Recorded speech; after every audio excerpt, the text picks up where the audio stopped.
बाप वाली आत्मा है, मनुष्य सृष्टि का बाप राम बाप को कहा जाता है। वो तो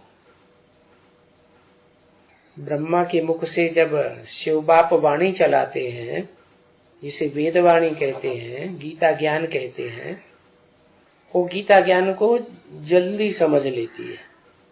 क्यों? वो तो ज्यादा पतित बनती है, तो जल्दी क्यों समझती है?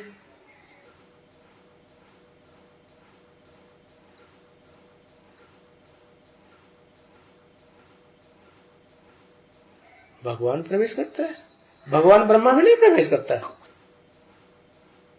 नहीं प्रवेश करता, तो कौन वाणी चलाता है?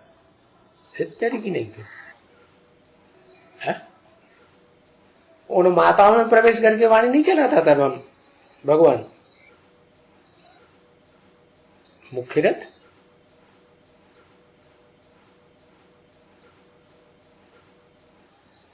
हाँ, परमानेंट रथ नहीं कहेंगे दूसरे।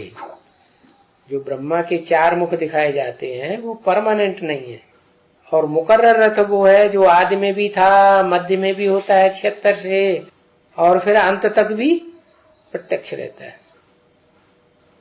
तो उसका कारण क्या है? वो परमानेंट क्यों और बाकी मुख परमानेंट क्यों नहीं? वो टेम्परेरी क्यों? अरे भाई है,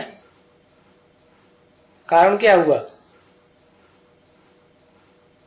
हाँ, 5,000 वर्ष में पूरा चक्कर लगाया है, तो चक्कर लगाया है तो क्या हुआ? ब्रह्मा की आत्मा भी तो पूरा चक्कर लगाती है। 50 साल भले कम हो जाते हैं, लेकिन सूक्ष्म शरीर से तो चक्कर लगाती है। मुख्य सूक्ष्म शरीर है या स्थूल शरीर है?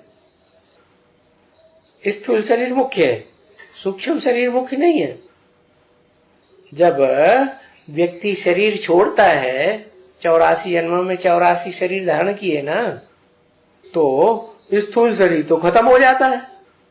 कौन सा रह जाता है?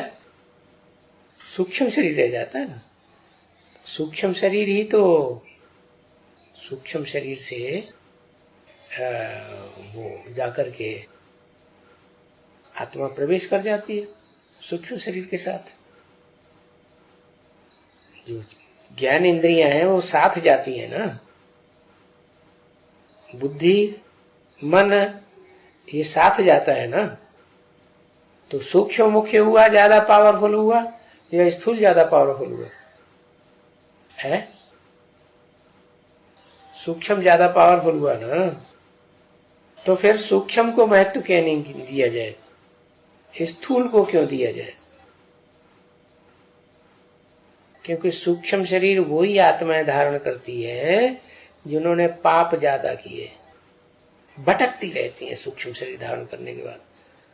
पुरुषार्थ उनका नहीं बनता, पुरुषार्थ सिर्फ स्थूल शरीर से ही बनता है। तो ब्रह्मा बाबा का पुरुषार्थ बेसिक ज्ञान का बना, बच्चा बुद्धि का। तो सतयुग में जाके बच्चा बुद्धि के रूप में जन्म लेते हैं। और जो आत्माएं समझदार हैं, उसका कारण ये है कि वो आत्माएं भले 84 जन्म लेती तो हैं, लेकिन ज्यादा पाप कर्म नहीं करती है, सूक्ष्म शरीर धारण नहीं करती है, भूत प्रेत नहीं बनती है। क्या भूत प्रेत बनने वाली जो आत्माएं हैं वो भटकती रहती हैं, और उनमें 2 प्रकार की होती है। एक तो अच्छी सोल भी होती है, और एक दूसरों को तंग करने वाली ईविल सोल भी होती है। तो जो अच्छी सोल है वो है ज्ञान चंद्रमा से बिल्कुल कनेक्टेड, अच्छी चंद्रवंशी पक्की आत्मा है, वो सात्विक होती है। और जो ईश्वर की वाणी को, ब्रह्मा मुख से चलाई गई वाणी को गहराई से जल्दी समझ लेते हैं, उसका कारण ये है कि उन्होंने संगम युग में ज्यादा ज्ञान सुना है और समझा है। तो जो ज्यादा सुनेगा, ज्यादा समझेगा, तो उसमें पाप कर्म करने के संस्कार ज्यादा आएंगे या कम आएंगे? ज्यादा आएंगे। जो ज्यादा ज्ञान सुनेगा, ज्यादा समझेगा, तो उसमें पाप करने के संस्कार ज्यादा आएंगे या कम आएंगे? कम आएंगे ना। तो वो आत्माएं और आत्माओं के मुकाबले कम पाप करती हैं। उनमें भी नंबरवार है। उनमें जो अव्वल नंबर है एक, वो है जिसे कहा जाता है महारुद्र। रुद्र माने रौद्र रूप धारण करने वाला। कैसा रौद्र रूप धारण करने वाला?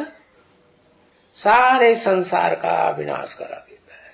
जो बोला, मैं ऐसे के द्वारा विनाश कराता हूं जिस पर कोई पाप ही न लगे।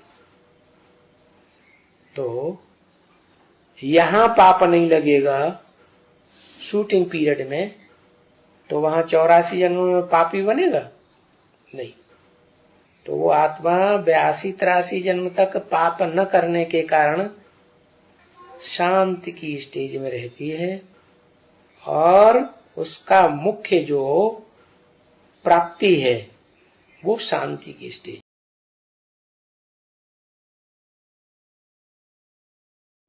तो कोई किसी को ढेर सारे उन्होंने बनाए हुए हैं धर्म पिता है, सब धर्म की स्थापना करने वाले। सत्य एक होगा कि अनेक होंगे? है? एक सत्य होता है। और शास्त्रों में लिखा हुआ भी है कि एक शंकर ही है सृष्टि रूपी रंगमंच पर, जिसका कभी आत्मा का और शरीर का विनाश नहीं होता। विनाश नहीं होता है इसका मतलब ये नहीं कि स्थूल शरीर छोड़ते नहीं। अरे स्थूल शरीर तो छोड़ते हैं, लेकिन सूक्ष्म शरीर वो आत्मा छोड़ती है नहीं। सूक्ष्म शरीर में तो मन बुद्धि भी शामिल है ना। जो तत्व होते हैं ना देह का निर्माण करने वाले, उन 23-24 तत्वों में मन बुद्धि भी शामिल है। ऐसे नहीं पृथ्वी जलवायु अग्नि आकाश वगैरह भी है, वगैरह ही हैं, नहीं। तो बताया कि वो जो मन बुद्धि वाली आत्मा है और बीज रूप आत्मा है सृष्टि रूपी रंगमंच की, वो शरीर से भी सृष्टि पर कायम रहती है, सदा कायम। और आत्मा से भी, मन बुद्धि रूपी आत्मा से भी सृष्टि पर सदा कायम रहती कि नहीं? सदा कायम, क्योंकि सत्य एक ही है ना वो, तो वो एक ही कायम रहता है और बाकी सब अपना शरीर